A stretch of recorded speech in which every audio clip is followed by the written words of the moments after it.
Fisherman Bob Meharry has been based at Fisherman's Wharf in San Francisco for many years. This season, his prime income could be cut altogether.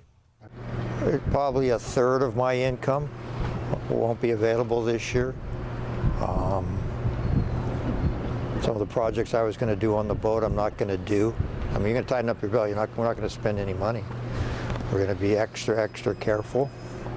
On April 7th, the Pacific Fishery Management Council, a regulatory group, will consider 3 proposals that would close the 2023 season for commercial and recreational salmon fishing in California and most of Oregon. The ban would be a major blow to West Coast commercial fishermen, fish buyers, seafood restaurants, and the sport fishing industry that depend on king salmon.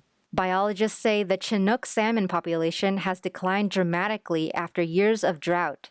As drought dried up rivers that carry the newly hatched Chinook salmon to the ocean, state officials in recent years have resorted to loading up the fish by the millions onto trucks and barges to take them to the Pacific.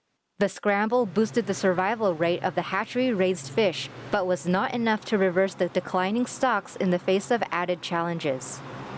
It's not just San Francisco, it's Santa Cruz, it's Southern California all the way up to the Oregon border that's going to be hurt, both sport and recreationally. You know, a lot of these guys depend on salmon season to make the bulk of their money, and also a lot of the small towns, a lot of small coastal communities depend on it. Joe Conti, seafood buyer and owner of Water to Table at Fisherman's Wharf, says other fish won't be able to replace Chinook salmon. Well, there's other local species. I mean, we've got halibut, white sea bass, rock cods, lingcods, you know, there's crab, there's different things that we can sell, but nothing matches local king salmon. I mean, that's what everybody wants, that's the big seller. You know, that's what's on everybody's menu when the season opens up. If banned, it would be the second time in 15 years after adult fall-run Chinook returned to California's rivers in near record low numbers in 2022.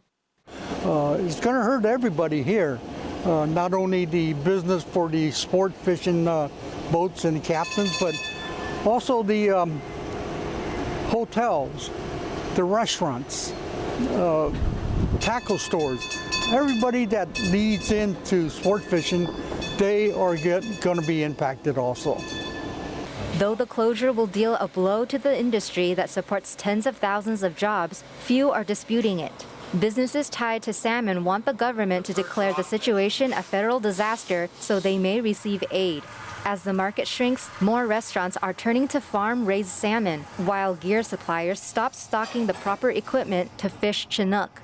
Skoma's restaurant at Fisherman's Wharf will be serving farm-raised salmon from British Columbia this year. And the fact that we had to cancel a season because there's so few fish, that makes me feel terrible.